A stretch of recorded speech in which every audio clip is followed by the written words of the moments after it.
পবিত্ৰ ক্ষণতে উজলি উঠা খ্ৰীষ্টৰ জ্যোতি। নমস্কাৰ, ভক্তিবচন অনুষ্ঠানলৈ স্বাগতম জনাইছোঁ। খ্ৰীষ্টীয় বিশ্বাসী লোকসকলৰ বাবে বিশেষভাৱে প্ৰস্তুত কৰা আমাৰ এই ভক্তিবচন অনুষ্ঠানটো বাইবেল অধ্যয়নৰ ধাৰাবাহিক অসমীয়া অনুষ্ঠান। গোটেই বাইবেলখন ইয়াত অধ্যয়ন কৰা হ'ব। এই অনুষ্ঠানটো নিয়মিতভাৱে শুনি থাকিলে বা চাই থাকিলে গোটেইখন বাইবেল চোৱাৰ আৰু বুজি পোৱাৰ এটা সুযোগ শ্ৰোতা দৰ্শকসকলে লাভ কৰিব। এই অনুষ্ঠানটোৰ যোগেৰে আপোনালোক লাভৱান হোৱা বুলি জানিব পাৰিলে আমি নথৈ আনন্দিত হ'ম। প্ৰিয় শ্ৰোতা দৰ্শক, আগৰটো অনুষ্ঠানত বাইবেলৰ পুৰণি নিয়ম খণ্ডৰ লেবিয়া পুস্তক নামৰ পুস্তকখনৰ 18 নম্বৰ অধ্যায়ৰ শেষৰটো পদলৈকে পঢ়ি আগবঢ়োৱা আলোচনা আমি শুনিবলৈ পাইছিলোঁ। আজিৰ এই অনুষ্ঠানত আমি লেবিয়া পুস্তকৰ 19 নম্বৰ অধ্যায়ৰ আলোচনা আমি শুনিবলৈ পাম। লেবিয়া পুস্তকৰ 16 নম্বৰ অধ্যায়ত আমি পাওঁ মহাপ্ৰায়শ্চিত্তৰ দিনৰ বিষয়ে দিয়া বিধি-বিধান। সেইদিনা মহাপুৰোহিতে নিয়ম তম্বুৰ অতি পবিত্ৰ স্থানত প্ৰৱেশ কৰি গোটেই জাতিটোৰ পাপৰ প্ৰায়শ্চিত্তৰ বাবে বিশেষভাৱে প্ৰাৰ্থনা আগবঢ়াইছিল। 17 নম্বৰ অধ্যায়ত আমি পাওঁ বলিদান দিবৰ বাবে একেটা ঠাই নিৰ্ধাৰণ কৰি দিয়া কথা। বন দেৱতাৰ অনুগামী হৈ ছাগলী উপাসনা কৰাৰ বিৰুদ্ধে দিয়া বিধানৰ কথা। নিয়ম তম্বুত বলি দিয়াৰ বিধান আৰু তেজ নাখাবৰ বাবে বিশেষভাৱে জনাই দিয়াৰ কথা। 18 নম্বৰ অধ্যায়ৰ পৰা আমি এটা বেলেগ বিষয় দেখিবলৈ পাওঁ। 18, 19 আৰু 20 নম্বৰ অধ্যায়ত আমি যিটো বিষয় পাওঁ সেইটো দৈনন্দিন জীৱনত 10 আজ্ঞাৰ বিশেষ প্ৰয়োগৰ সৈতে জড়িত। অৰ্থাৎ এতিয়া ঈশ্বৰে তেওঁৰ লোকসমূহৰ নৈতিক দিশটোৰ ওপৰত হাত দিছে, দিহা পৰামৰ্শ দিছে, নীতি নিৰ্ধাৰণ কৰি দিছে। এইবোৰ আছিল ঈশ্বৰৰ লোকবিলাকৰ ব্যক্তিগত, পাৰিবাৰিক আৰু সামাজিক জীৱনৰ সৈতে জড়িত কথা। 18 নম্বৰ অধ্যায়ত 10 আজ্ঞাৰ 7 নম্বৰ আজ্ঞাটো অধিক বহলাই দিয়া আমি পাইছিলোঁ। বিভিন্ন ধৰণৰ অনৈতিক কাৰ্যকলাপৰ বিৰুদ্ধে দিয়া নিষেধাজ্ঞা আমি পাইছিলোঁ। 19 নম্বৰ অধ্যায়টোত ঈশ্বৰৰ সৈতে মানুহৰ সম্বন্ধৰ কথা, দুখীয়া লোকৰ সৈতে মানুহৰ সম্বন্ধৰ কথা, চুবুৰীয়াৰ সৈতে মানুহৰ সম্বন্ধৰ কথা আৰু জীৱনৰ বিভিন্ন পৰিস্থিতিত মানুহৰ সৈতে মানুহৰ সম্বন্ধৰ কথা আমি পঢ়িবলৈ পাওঁ। আহকচোন এই কথাবোৰৰ বিতং আলোচনাটো শুনিবৰ বাবে আমি মূল আলোচনাটোলৈ আগবাঢ়ি যাওঁ। প্ৰিয় শ্ৰোতা, আজি আমি কিছুদিন ধৰি বাইবেলৰ পুৰণি নিয়ম খণ্ডৰ পৰা লেবিয়া পুস্তক নামৰ পুস্তকখন অধ্যয়ন কৰি আছোঁ, নহয়নে বাৰু?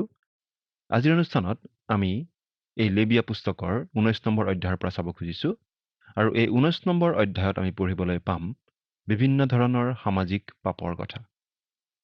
দৈনন্দিন জীৱনৰ বিভিন্ন ক্ষেত্ৰত আমি কেনেদৰে জীৱন যাপন কৰা উচিত সেই কথা আমি পাম। ঈশ্বৰে ইছৰাইল জাতিক 10 আজ্ঞা দিছিল আৰু সেই আজ্ঞাসমূহ আমাৰ দৈনন্দিন জীৱনত কেনেদৰে প্ৰযোজ্য হয় সেই কথা আমাক এতিয়া জনাই দিয়া হৈছে। এতিয়া আমি যিবোৰ কথা পাই আছোঁ সেই কথাবোৰ অতি ব্যৱহাৰিক কথা। ঈশ্বৰে তেওঁৰ বিধি-বিধানসমূহৰ জৰিয়তে আচলতে আমাক এই কথাটোকে বাৰে বাৰে কয়, তোমালোক পবিত্ৰ হ'ব লাগে কাৰণ মই তোমালোকৰ ঈশ্বৰ যিহোৱা পবিত্ৰ। ইছৰাইল জাতিৰ জীৱনৰ সকলো দিশতে এই কথাখিনি প্ৰযোজ্য আছিল। এই কথাটোৱেই আছিল ঈশ্বৰে দিয়া সকলোবোৰ বিধি-বিধানৰ মূল আধাৰ, যে আমি পবিত্ৰ হ'ব লাগে। এই কথাটোৱেই ইছৰাইল জাতিৰ লোকসমূহৰ দৈনন্দিন কাৰ্যসূচীৰ সকলো বিষয়ত ক্ৰিয়া কৰিছিল। দৈনন্দিন জীৱনৰ সকলো ধৰণৰ আচাৰ ব্যৱহাৰ, কথা বতৰা, কাম কাজ আদিত পবিত্ৰতা হ'ব লাগিছিল মূল বিষয়। এই কথাটো আজি আমিও গুৰুত্ব সহকাৰে ল'ব লাগে।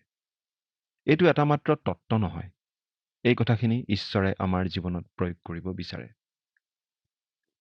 বিধি-বিধানে আমাক পবিত্ৰ হ'বলৈ কয়, কিন্তু বিধি-বিধানে আমাক পবিত্ৰ কৰিব নোৱাৰে। বিধি-বিধানে দাবী কৰিছিল, কিন্তু যোগান ধৰিব পৰা নাছিল। ই বিধানৰ ধাৰ্মিকতা প্ৰকাশ কৰিছিল, কিন্তু ই দাবী কৰা ধৰণৰ উচ্চ মানদণ্ড মানুহে নিজৰ প্ৰচেষ্টাৰে অৰ্জন কৰিব নোৱাৰে। কিন্তু আজি প্ৰভু যীশুত বিশ্বাস কৰি আমি পবিত্ৰ আত্মা লাভ কৰিব পাৰোঁ, আৰু আমাত নিবাস কৰা পবিত্ৰ আত্মাৰ শক্তিৰে আমি খ্ৰীষ্টীয় জীৱন যাপন কৰিব পাৰোঁ। ঈশ্বৰে মই তোমালোকৰ ঈশ্বৰ জিহুৱা বুলি বাৰে বাৰে ইয়াত সোঁৱৰাই দিছে, আৰু সেইকাৰণেই আমি পবিত্ৰ জীৱন যাপন কৰিব লাগে বুলি জনাই দিছে। ভাল আৰু বেয়া, শুদ্ধ আৰু ভুল কি তেওঁ জনাই দিছে। কেৱল তেওঁৱেই পবিত্ৰ আৰু অপবিত্ৰৰ মাজৰ স্পষ্ট শ্ৰেণী বিভাজন কৰে। ইয়াৰ বাবে আন কাৰণ বা যুক্তিৰ আৰু প্ৰয়োজন নাই। এতিয়া আমি বাইবেলৰ পৰা পাঠ কৰি দিব খুজিছোঁ। লেবিয়া 19 নম্বৰ অধ্যায় 1 আৰু 2 পদ। পাছে জিহুৱাই মোচিক ক'লে, তুমি ইছৰাইলৰ সন্তানবিলাকৰ গোটেই মণ্ডলীক এই কথা কোৱা, তোমালোক পবিত্ৰ হ'ব লাগে, কিয়নো তোমালোকৰ ঈশ্বৰ জিহুৱা যি মই পবিত্ৰ।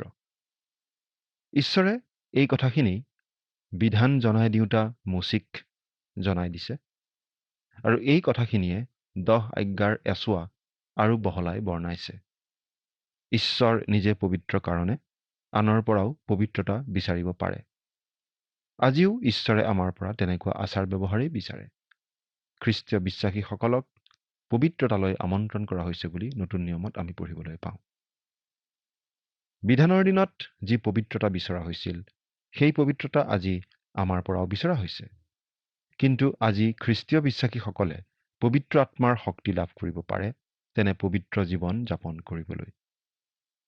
খ্ৰীষ্টীয় বিশ্বাসীসকল জীৱন্ত খ্ৰীষ্টৰ সৈতে সংযুক্ত। পুৰণিবোৰ লুপ্ত হ'ল। আমি খ্ৰীষ্টীয় বিশ্বাসীসকল আৰু আদমৰ সৈতে সংযুক্ত নহয়। আমি বিধি বিধানৰ ব্যৱস্থাৱলীৰ সৈতেও আৰু সংযুক্ত নহয়। আমি খ্ৰীষ্টৰ সৈতে সংযুক্ত, আৰু আমি তেওঁক সন্তুষ্ট কৰিবলৈকে ইচ্ছা কৰিব লাগে, চেষ্টা কৰিবও লাগে।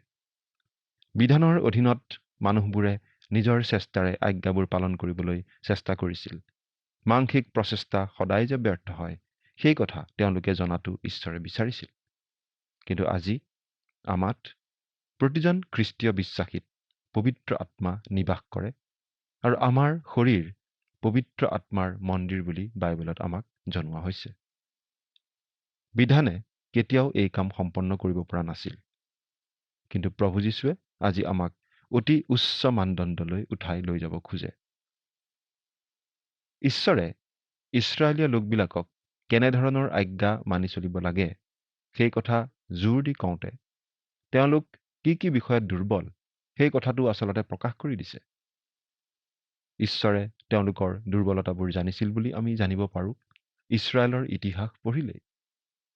তেওঁলোকক বিশ্ৰামবাৰ, প্ৰতিমা পূজাৰ পৰা আঁতৰি থকা আৰু ঈশ্বৰলৈ দান আগবঢ়োৱা বিষয়ে বিশেষ নিৰ্দেশনা দিয়া হৈছিল, আৰু পাছলৈ এইকেইটা দিশতেই তেওঁলোক বিফল হৈছিল।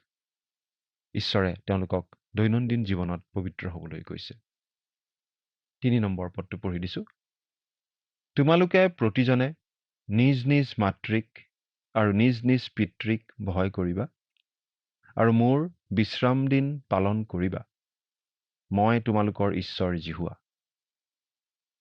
কিছুমানে ভাবিব পাৰে, ঈশ্বৰেনো প্ৰথমতে পিতৃ মাতৃক সন্মান কৰা বিষয়টো কিয় কৈছে? কিন্তু সৰু শিশুটিৰ বাবে পিতৃ মাতৃয়েই ঈশ্বৰৰ স্থান লয়, আৰু সন্তানেও পিতৃ মাতৃৰ প্ৰতি বাধ্য হোৱাৰ যোগেদিয়েই ঈশ্বৰৰ প্ৰতি বাধ্য হ'বলৈ শিকে। ব্যৱহাৰিক জীৱনৰ কথা কওঁতে প্ৰথমতে ঘৰৰ পৰাই আৰম্ভ কৰিব লাগিব। তাৰ পাছত ঈশ্বৰে কৈছে, আৰু মোৰ বিশ্ৰামবাৰ পালন কৰিবা। ঈশ্বৰে মানুহৰ সময়ৰ 7 ভাগৰ এভাগ আৰু উপাৰ্জনৰ 10 ভাগৰ এভাগ বিচাৰিছে।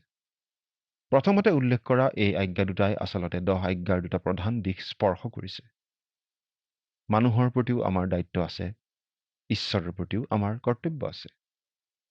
আৰু প্ৰভু যীশুৱে 10 আজ্ঞাক থোৰতে ঈশ্বৰৰ প্ৰতি প্ৰেম আৰু মানুহৰ প্ৰতি প্ৰেম বুলি জনাই দিছে। তেওঁ কৈছিল যে 10 আজ্ঞাৰ সাৰমৰ্ম আচলতে এয়েই। বিশ্ৰামবাৰৰ বিধানটো নৈতিক বিধান নহয়, কিন্তু ঈশ্বৰে ইছৰাইল জাতিক এটা বিশেষভাৱে দিয়া আজ্ঞা। বিশ্বাসত খহি পৰা আৰু দুৰ্বল হৈ পৰা ইছৰাইল জাতি এই বিষয়তো বিফল হৈছিল। তেওঁলোকে বিশ্ৰামবাৰ পালন কৰিবলৈ অস্বীকাৰ কৰিব ধৰিছিল। এয়া আছিল ইছৰাইল জাতিৰ বিৰুদ্ধে ঈশ্বৰে কৰা বিশেষ অভিযোগ। এতিয়া আমি 4 নম্বৰ পদটো পাঠ কৰি দিছোঁ। তোমালোকে প্ৰতিমাবোৰৰ ফাললৈ মুখ নকৰিবা, আৰু তোমালোকৰ নিমিত্তে সাঁচত ঢলা মূৰ্তি নিৰ্মাণ নকৰিবা। মই তোমালোকৰ ঈশ্বৰ জিহুৱা। এইটো আচলতে 10 আজ্ঞাৰ প্ৰথম আজ্ঞা দুটাৰ সৈতে জড়িত কথা। আনকি প্ৰতিমা পূজাৰ পিনে চকু দিবও নালাগে, এনেকুৱা ভাৱ ইয়াত প্ৰকাশ পাইছে। অনাজিহুদীসকলৰ প্ৰতিমা পূজাৰ ধৰণকৰণ আদি অতি চকুত লগা ধৰণৰ আছিল। মানুহৰ দৃষ্টি সহজে আকৰ্ষণ কৰিব পৰা ধৰণৰ, আৰু আজিও তেনেকুৱাই। কিন্তু ইছৰাইলৰ লোকবোৰক সাৱধান কৰি দিয়া হৈছিল, তেওঁলোকে যাতে প্ৰতিমা পূজাৰ পিনে চকু নিদিয়ে আৰু কোনো ধৰণৰ প্ৰতিমাও তৈয়াৰ নকৰে। 5 নম্বৰ পদৰ পৰা 8 নম্বৰ পদলৈকে পঢ়ি দিম। আৰু যেতিয়া তোমালোকে জিহুৱাৰ উদ্দেশ্যে মংগলাৰ্থক বুলি উৎসৰ্গ কৰিবা, তেতিয়া তোমালোকে গ্ৰহণ হবৰ নিমিত্তে তাক উৎসৰ্গ কৰিবা। তোমালোকে তাক উৎসৰ্গ কৰা দিনা আৰু তাৰ পাছদিনা তাক ভোজন কৰিব লাগিব। তৃতীয় দিনলৈ যদি অৱশিষ্ট থাকে, তেন্তে তাক জুইত পুৰি ভস্ম কৰিব লাগিব। তৃতীয় দিনা যদি কেনেবাকৈ তাৰ অলপ খোৱা যায়, তেন্তে সেয়ে ঘিনলগীয়া আৰু অগ্ৰাহ্য হ'ব। কিন্তু ভোজন কৰাজনে নিজ অপৰাধৰ ফল ভোগ কৰিব, কিয়নো সি জিহুৱাৰ পবিত্ৰ বস্তু অপবিত্ৰ কৰিলে। সেই মানুহক নিজ লোকবিলাকৰ মাজৰ পৰা উচ্ছন্ন কৰা হ'ব। ইয়াত একো নতুন কথা যোগ দিয়া হোৱা নাই, কিন্তু আমি এটা কথা আকৌ মনত পেলাই দিব খুজিছোঁ যে মংগলাৰ্থক বলি স্ব-ইচ্ছাই আগবঢ়াব লাগে। কিন্তু স্ব-ইচ্ছাই বলি আগবঢ়ালেও বলি আগবঢ়াওঁতাজনে নীতি নিয়মবোৰ সম্পূৰ্ণৰূপে পালন কৰিবই লাগিব। সেই বিধি অৱজ্ঞা কৰাজনে শাস্তি পাব লাগিছিল। আমি যেতিয়া ঈশ্বৰৰ ওচৰলৈ আহোঁ, আমি ঈশ্বৰে বান্ধি দিয়া নিয়ম মতে তেওঁৰ চৰ্তমতেই আহিব লাগিব। এই নিয়মটো নৈতিক নিয়ম নহয়, কিন্তু এটা ইতিবাচক নিয়ম আছিল। মংগলাৰ্থক বলিটো স্ব-ইচ্ছাই দিয়া বলি আছিল। ঠিক একেদৰে বহুতো মানুহে মণ্ডলীলৈ কিবা কিবি দান আগবঢ়াবলৈ প্ৰতিজ্ঞা কৰে, কিন্তু পাছত ভাবে যে নিজৰ খুচিমতে যি ইচ্ছা তাকে কৰিব পাৰে। কিন্তু কথাটো তেনেকুৱা নহয়। ঈশ্বৰে কৈছে, যদি তুমি স্ব-ইচ্ছাই কিবা এটা কৰিব খুজিছা, তেন্তে উচিত ধৰণে কৰা। চিনেমা বা টেলিভিছনত কাম কৰা মানুহে কাম কৰা আপুনি বাৰু মন কৰিছেনে? তেওঁলোকে কিবা এটা অনুষ্ঠান বা কিবা এখন চিনেমা ভালদৰে কৰিবৰ কাৰণে দেহে কেহে কাম কৰে, মন পুতি কাম কৰে। তেওঁলোকে তেনেদৰে কাম কৰে কাৰণ তেওঁলোকক তেনে কামৰ কাৰণে মাননি দিয়া হয়। তদুপৰি বহু ক্ষেত্ৰত ব্যক্তিগত নিচাৰ কাৰণেও কামবোৰ কৰে। বহু সময়ত আমি ঈশ্বৰৰ পৰিচৰ্যাৰ কামত ভাগ লওঁতে কিন্তু ইমান বেছি মন পুতি নকৰোঁ, কাৰণ আমি ভাবোঁ তেনে কাম আমি স্ব-ইচ্ছাইহে কৰিছোঁ, গতিকে অলপ কিবা কিবি কৰিলেই হ'ল। কিন্তু ঈশ্বৰে কৈছে, যদি তুমি কিবা কৰিব খুজিছা, তেন্তে সঠিকভাৱে কৰা। যদি মোৰ ওচৰলৈ আহিছা, সঠিকভাৱে আহা। প্ৰিয় শ্ৰোতা, ঈশ্বৰৰ কামৰ বাবে স্ব-ইচ্ছাই আগবাঢ়ি আহিলেও আমি মন পুতি দেহে কেহে কৰিবলৈ সাজু থাকিলেহে আগবাঢ়ি আহিব লাগে। পাল মাৰি কৰিব নালাগে। আমি এলাহ কৰি কাম কৰিলে ঈশ্বৰৰ পৰা ককৰ্থনা খাব লাগিব। এলেহুৱা লোকক ঈশ্বৰে ভাল নাপায়। কিছুমান লোকে গৰ্ব কৰি কয়, মই ছানডে স্কুলৰ ক্লাছ লওঁ। কিন্তু তেনে লোকক আমি প্ৰশ্ন কৰিব খোজোঁ, মহাশয়, আপুনি ছানডে স্কুলৰ ক্লাছ ল'বলৈ সদায় ঠিক সময়ত আহেনে? কিমান দিন বাৰু আপুনি ক্ষতি কৰিছে? কিমান দিন বাৰু আপুনি ক্লাছৰ বাবে পাঠ প্ৰস্তুত কৰাত অৱহেলা কৰিছে? প্ৰিয় শ্ৰোতা, ঈশ্বৰে কৈছে, আমি তেওঁলৈ স্ব-ইচ্ছাই কিবা বলি, কিবা নৈবেদ্য আগবঢ়ালেও আমি তেওঁৰ নিৰ্ধাৰিত নিয়ম মতে, উচিত মতেই সেই সকলো আগবঢ়াব লাগে। 9 আৰু 10 নম্বৰ পদ। আৰু তোমালোকে নিজ নিজ ভূমিত উৎপন্ন হোৱা শস্য দাবৰ সময়ত খেতিৰ চুকত থকা শস্য শেষ নথকাকৈ নাদাবা, আৰু তোমাৰ খেতিৰ এৰি যোৱা শস্য নুবুটলিবা, আৰু নিজ নিজ দ্ৰাক্ষাবাৰীৰ এৰি যোৱা দ্ৰাক্ষাফল নিছিঙিবা, আৰু দ্ৰাক্ষাবাৰীৰ সৰি পৰা দ্ৰাক্ষাফল নুবুটলিবা। তুমি দুখীয়া আৰু বিদেশীৰ নিমিত্তে তাক এৰি যাবা। মই তোমালোকৰ ঈশ্বৰ জিহুৱা। কোনো লোক দুখীয়া হ'ল বুলিয়েই বহি বহি খাব নোৱাৰিব। ঈশ্বৰে আচলতে দুখীয়া লোকক কামৰ সুবিধা কৰিহে দিছিল, যাতে তেওঁবিলাকেও দুমুঠি খাবলৈ পায়। আনে শস্য ক্ষেত্ৰত এৰি যোৱা শস্য তেওঁলোকে নিজে কষ্ট কৰি গোটাই ল'ব লাগিছিল। ইয়াৰ জৰিয়তে ধনী লোকে দুখীয়া লোকৰ কথা ভাবিবলৈও শিকিছিল আৰু দুখীয়া লোকেও কামৰ মৰ্যাদা বুজি পাব লাগিছিল। 11 আৰু 12 নম্বৰ পদ। তোমালোকে চুৰ নকৰিবা আৰু ইজনে সিজনক ছল নকৰিবা আৰু মিছা কথা নকবা। আৰু তুমি মোৰ নাম লৈ মিছা শপত খাই তোমাৰ ঈশ্বৰৰ নাম অপবিত্ৰ নকৰিবা। মই জিহুৱা। ইয়াত আচলতে 10 আজ্ঞাৰ অষ্টম আৰু নৱম আজ্ঞা দুটা আকৌ উল্লেখ কৰি দিয়া হৈছে। মুঠতে যিকোনো ধৰণৰ ঠগবাজিকেই চুৰি কাম বুলি ইয়াত জনাই দিয়া হৈছে। আকৌ 12 নম্বৰ পদটোত আচলতে 10 আজ্ঞাৰ তৃতীয় আজ্ঞাটোকে আকৌ কোৱা হৈছে। ঈশ্বৰৰ নাম পবিত্ৰ। ব্যৱসায় বাণিজ্য আদিত ঈশ্বৰৰ লোকসকলে সততা আৰু নিষ্ঠাৰ যোগেদি ঈশ্বৰৰ পবিত্ৰ নাম প্ৰকাশ কৰিব লাগে। 13 নম্বৰ পদ। তুমি লোকক অত্যাচাৰ নকৰিবা আৰু তাৰ বস্তু অপহৰণ নকৰিবা। বেচ লৈ কাম কৰা চাকৰৰ বেচ ৰাতিপুৱালৈকে উৰে ৰাতি নাৰাখিবা। আমাৰ কাৰণে কাম কৰা যিকোনো মানুহক আমি মাননি দিব লাগে। ঈশ্বৰে শ্ৰমিক বনুৱা শ্ৰেণীৰ লোকসকলৰ কথা বিশেষভাৱেও চিন্তা কৰে। শ্ৰমিক বনুৱাসকলেও কামত ফাঁকি নিদিয়াকৈ কাম কৰিব লাগে আৰু গৰাকীসকলেও ঈশ্বৰলৈ ভয় ৰাখি তলতীয়া কৰ্মচাৰীসকলক পাবলগীয়া মজুৰি আৰু সা সুবিধাখিনি দিব লাগে। এই কথা আমি নতুন নিয়মতো পাওঁ। 14 নম্বৰ পদ। তুমি কলাক সাও নিদিবা আৰু অন্ধলাৰ আগত উজুতি খোৱা মূঢ়া নথবা, কিন্তু তোমাৰ ঈশ্বৰলৈ ভয় ৰাখিবা। মই জিহুৱা। অন্ধ লোক কলা লোক আদিক আমি ঠগাব নালাগে, বৰং সহায়হে কৰিব লাগে। 15 পদ। তোমালোকে বিচাৰত অন্যায় নকৰিবা। বিচাৰত তুমি দুখীয়াৰ মুখলৈ নাচাবা আৰু সম্ভ্ৰান্ত লোকক সমাদৰ নকৰিবা, কিন্তু তুমি ধৰ্মমতে নিজ ওচৰ চুবুৰীয়াৰ বিচাৰ নিষ্পত্তি কৰিবা। বিচাৰকজনে মনত ৰখা উচিত যে তেওঁ বিচাৰক হিচাপে ঈশ্বৰৰ প্ৰতিনিধিত্ব কৰে, গতিকে কোনো পক্ষপাত নকৰাকৈ ন্যায় বিচাৰ কৰিব লাগে। 16 পৰা 18 নম্বৰ পদ। তুমি নিজ লোকবিলাকৰ মাজত চৰ্চি ফুৰোতা নহবা আৰু তোমাৰ ওচৰ চুবুৰীয়াৰ ৰক্তপাতৰ নিমিত্তে উঠি থিয় নহবা। মই জিহুৱা। নিজ ভাইক মনত ঘিণ নকৰিবা। তুমি নিজ ওচৰ চুবুৰীয়াক অৱশ্যে সতৰ্ক কৰিবা, তাতে তুমি তাৰ নিমিত্তে পাপৰ ভাৰ নববা। তুমি স্বজাতীয়ৰ সন্তানবিলাকৰ প্ৰতিকাৰ নাসাধিবা বা তেওঁবিলাকৰ বিৰুদ্ধে আখেজ নাৰাখিবা, কিন্তু নিজ ওচৰ চুবুৰীয়াক নিজৰ নিচিনাকৈ প্ৰেম কৰিবা। মই জিহুৱা। মিছা কথা প্ৰচাৰ কৰিব নালাগে। আনকি কিবা সঁচা কথা কৈ ফুৰিলে যদি আনৰ অপকাৰ হ'ব বুলি আমি জানো, তেনে সঁচা কথাও আমি প্ৰচাৰ কৰি ফুৰিব নালাগে। এই প্ৰসংগতে আমি বাইবেলৰ পৰা অলপ পাঠ কৰি দিব খুজিছোঁ। মথিয়া লিখা শুভবাৰ্তা 5 নম্বৰ অধ্যায়ৰ 21 আৰু 22 পদত আমি এনেদৰে পাওঁ। তুমি নৰবধ নকৰিবা, আৰু যিকোনোৱে নৰবধ কৰে সি সুধবিচাৰত দণ্ডৰ পাত্ৰ হ'ব। ইয়াক যে পূৰ্বকালৰ মানুহবিলাকৰ আগত কোৱা হৈছিল তাক তোমালোকে শুনিলা।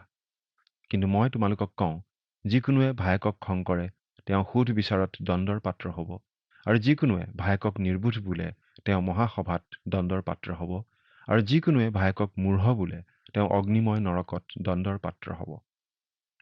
19 নম্বৰ পদটো পঢ়ি দিছোঁ। তোমালোকে মোৰ বিধিবোৰ পালন কৰিবা। তোমাৰ পশুৰে সৈতে তুমি আন বিধৰ পশুক জাক ফুৰিবলৈ নিদিবা। তোমাৰ পথাৰত একেডোখৰ মাটিত দুবিধ গুটি নববা, আৰু 2 প্ৰকাৰৰ সূতা মিহলি কৰি বোৱা বস্ত্ৰ নিপিন্ধিবা। নতুন নিয়মত আমি এই কথাটো এনেদৰে পাওঁ। তোমালোকে প্ৰভুৰ পানপাত্ৰ আৰু ভূত পিশাচৰ পানপাত্ৰ এই উভয়ত পান কৰিব নোৱাৰা। প্ৰভুৰ মেজ আৰু ভূত পিশাচৰ মেজ এই উভয়ৰো ভাগি হ'ব নোৱাৰা। আকৌ প্ৰভু যীশুৱে এনেদৰে কৈছিল, কোনো চাকৰে দুজনা গৰাকীত খাটিব নোৱাৰে, কিয়নো সি এজনক ঘিণ কৰি আনজনক ভাল পাব, নাইবা এজনত আসক্ত হৈ আনজনক হেয় জ্ঞান কৰিব। তোমালোকে ঈশ্বৰ আৰু ধন উভয়তে খাটিব নোৱাৰা। 20 পৰা 22 নম্বৰ পদলৈকে পঢ়ি দিম। ধনেৰে বা আন ৰূপে মুক্ত নোহোৱা এনেকি বাগদান কৰা বেটী তাইৰে সৈতে যদি কোনোৱে শয়ন কৰে তেন্তে সিহঁত দুয়ো দণ্ডনীয় হ'ব, কিন্তু সিহঁতৰ প্ৰাণদণ্ড নহ'ব, কিয়নো তাই মুক্ত হোৱা নাই। আৰু সেই পুৰুষে সাক্ষাৎ কৰা তম্বুৰ দুৱাৰমুখলৈ জিহুৱাৰ উদ্দেশ্যে নিজৰ দোষাৰ্থক বলি অৰ্থাৎ দোষাৰ্থক বলিৰ নিমিত্তে এটা মতা মেৰ আনিব, আৰু পুৰোহিতে জিহুৱাৰ সাক্ষাতে সেই দোষাৰ্থক মেৰটোৰ দ্বাৰাই তেওঁ কৰা পাপৰ নিমিত্তে তাক প্ৰায়চিত্ত কৰিব, তাতে তেওঁ কৰা পাপৰ ক্ষমা হ'ব। এইটো মানুহজনৰ পাপ, গতিকে মানুহজনে দোষাৰ্থক বলি আগবঢ়াব লাগিব। 23 পৰা 25 নম্বৰ পদ। আৰু তোমালোকে যেতিয়া দেশত সোমাই গুটি খাবৰ অৰ্থে সকলো প্ৰকাৰ গছ ৰুবা, তেতিয়া তাৰ ফল অচুন্নত যেন গণ্য কৰিবা। 3 বছৰলৈকে সেয়ে তোমালোকৰ মানত অচুন্নত হৈ থাকিব, তাক খাব নালাগে। পাছে 4ৰ্থ বছৰত তাৰ সকলো ফল জিহুৱাৰ প্ৰশংসাৰ্থক উপহাৰ স্বৰূপে পবিত্ৰ হ'ব। আৰু গছে ফল উৎপন্ন কৰি থাকিবৰ নিমিত্তে তোমালোকে 5ম বছৰত তাৰ ফল খাবা। মই তোমালোকৰ ঈশ্বৰ জিহুৱা। আচলতে প্ৰথম কলিবোৰ ছিঙি দিলে গছ এডাল সোনকালে বাঢ়ে আৰু বেছিকৈ ফল ধৰে। তদুপৰি সকলো বস্তুৰে প্ৰথম ফল আমি নিজলৈ নাৰাখি ঈশ্বৰলৈ আগবঢ়াবলৈ শিকিব লাগে। 26 পৰা 29 নম্বৰ পদলৈ পঢ়িলে আমি দেখা পাওঁ যে পৰজাতীয় লোকবিলাকে কিছুমান কাম কৰিছিল যিবোৰ ঘিনলগীয়া কাম আছিল, আৰু সেইবোৰ কাম যাতে ইছৰাইলীয় লোকবিলাকে নকৰে সেইবাবে তেওঁলোকক ঈশ্বৰে সাৱধান কৰি দিছে। 30 নম্বৰ পদ। তোমালোকে মোৰ বিশ্ৰাম দিন পালন কৰিবা আৰু মোৰ ধৰ্ম ধাবলৈ ভয় ৰাখিবা। মই জিহুৱা। বিশ্ৰামবাৰটো ঈশ্বৰৰ সৈতে ইছৰাইলীয় লোকৰ সম্বন্ধৰ চিন, গতিকে তেওঁলোকে বিশ্ৰামবাৰটো ভালদৰে পালন কৰিব লাগে। আকৌ 31 পদত ঈশ্বৰৰ বাহিৰে আন কোনো ধৰণৰ আত্মাৰ সৈতে সম্পৰ্ক নাৰাখিবলৈ তেওঁলোকক সাৱধান কৰি দিয়া হৈছে। 32 পৰা 36 নম্বৰ পদত আমি পাওঁ দৈনন্দিন জীৱনৰ বিভিন্ন দিশত তেওঁলোকক সততা পবিত্ৰতা ৰক্ষা কৰি চলিবলৈ কোৱা হৈছে। 37 নম্বৰ পদ। এতেকে তোমালোকে মোৰ সকলো বিধি আৰু সকলো শাসন প্ৰণালী পালন কৰি সেই অনুসাৰে আচৰণ কৰিবা। মই জিহুৱা। ঈশ্বৰেই গৰাকী, গতিকে তেওঁ দিয়া আজ্ঞাৰ ক্ষেত্ৰত আমি ওলোটাই যুক্তি দিব নোৱাৰোঁ। প্ৰিয় শ্ৰোতা, প্ৰভু যীশুক গ্ৰহণ কৰি আপুনি সেই মহান ঈশ্বৰৰ সৈতে সম্বন্ধ স্থাপন কৰিছেনে? যদি কৰিছে, তেন্তে জীৱনৰ সকলো ক্ষেত্ৰতে তেওঁক সন্তুষ্ট কৰি চলিবলৈ শিকিছেনে? চিন্তা কৰি চাওকচোন। ঈশ্বৰে আপোনাক আশীৰ্বাদ কৰক।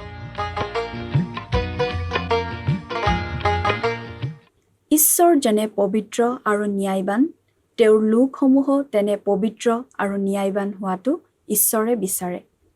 ঈশ্বৰৰ প্ৰতি থকা আমাৰ বিশ্বাস, ভয়-ভক্তি আদি আমাৰ দৈনন্দিন জীৱনৰ আচাৰ ব্যৱহাৰ আদিৰ মাজেৰে প্ৰকাশ পাই উঠাটো ঈশ্বৰে বিচাৰে।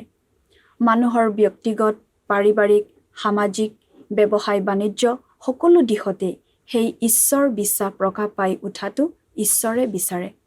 ইজৰাইল জাতিক অতি বিতংভাৱে বিধি বিধানবোৰ দিয়া হৈছিল, যাতে তেওঁলোকক ঈশ্বৰৰ বিশেষ লোক বুলি সকলোৱে জানিব পাৰে। আজিও প্ৰতিজন বিশ্বাসীৰ পৰা ঈশ্বৰে তেনেকুৱা জীৱন, তেনেকুৱা আচৰণ আশা কৰে। আজিলৈ আমাৰ এই ভক্তিবচন অনুষ্ঠানটোৰ ইমানতে সামৰণি মাৰিব খুজিছোঁ। পৰৱৰ্তী অনুষ্ঠানত আপোনালোকক পুনৰ লগ পাম বুলি আমি আশা ৰাখিলোঁ। ঈশ্বৰ আপোনাৰ সহায় হওক। ধন্যবাদ।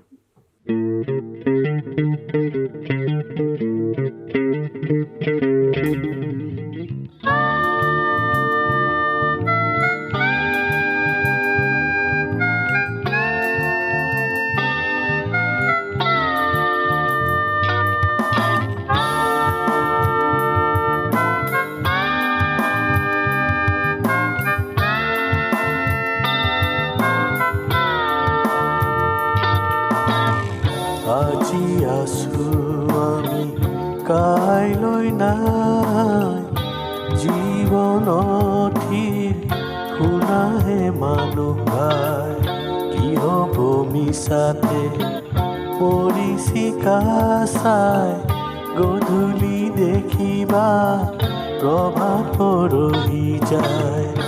আজি আছো আমি কাইলৈ নাই, জীৱনথিৰ শুনাহে মানুহ ভাই, কি হ'ব মিছাতে পৰিচিকা চাই, গধূলি দেখিবা প্ৰভাত পৰহি যায়।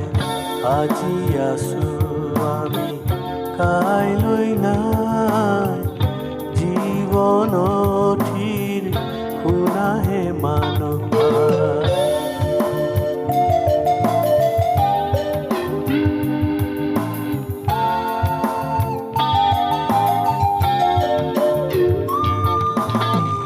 যিছু সেৱা কৰা নকৰি পলম, যিছু ধৰ্মৰ আমাৰ মহান কৰম। যিছুৰ সেৱা কৰা নকৰি পলম, যিছু ধৰ্মৰ আমাৰ মহান কৰম। সময় মিছাতে নকৰিবা ক্ষয়, যিছুৰ সেৱাৰ এই সময়। আজি আছো আমি কাইলৈ নাই, জীৱনত থিৰ শুনাহে মানুহ ভাই। কি হ'ব মিছাতে পৰিচিকা চাই, গধূলি দেখিবা প্ৰভাত পৰহি যায়। আজি আছো আমি কাইলৈ নাই, জীৱনত থিৰ শুনাহে মানুহ পায়।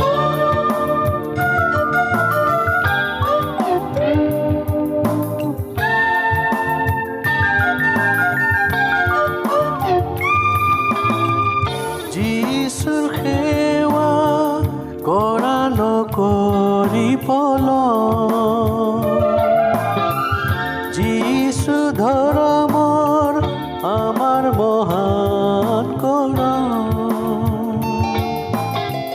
যিছুৰ সেৱা কৰা নকৰি পলম, যিছু ধৰ্মৰ আমাৰ মহান কৰম। সময় মিছাতে নকৰিবা ক্ষয়, যিছুৰ সেৱাৰ এই সময়। আজি আছো আমি কাইলৈ নাই, জীৱনত থিৰ। প্ৰিয় শ্ৰোতা দৰ্শক, আশা কৰোঁ ভক্তিবচন অনুষ্ঠানটি উপভোগ কৰি আপোনাৰ নিশ্চয় ভাল লাগিছে। এই বিষয়ে আপোনাৰ মতামত জানিব পাৰিলে আমি নথৈ আনন্দিত হ'ম। আপোনাৰ যদি আমাৰ এই অনুষ্ঠানটি উপভোগ কৰি ভাল লাগিছে, তেন্তে অনুগ্ৰহ কৰি আমালৈ এটি মিছ কল দিয়কচোন। প্ৰতিটো মিছ কল দিয়া সকলৰ মাজৰ পৰা এজন বিশেষ দৰ্শকক বাছি লৈ সপ্তাহৰ শেষত পুৰস্কৃতও কৰা হ'ব।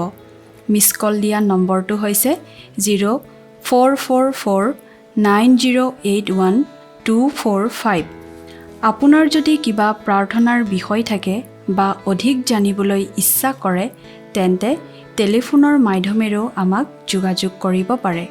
আমাৰ টেলিফোন নম্বৰটো হৈছে 7429840242। আপুনি আমালৈ ইমেইল অথবা পত্ৰযোগেও যোগাযোগ কৰিব পাৰে। তাৰ বাবে আমাৰ ইমেইল আইডি আৰু পোষ্টেল এড্ৰেছটো টিভি পৰ্দাত চাই লওকচোন।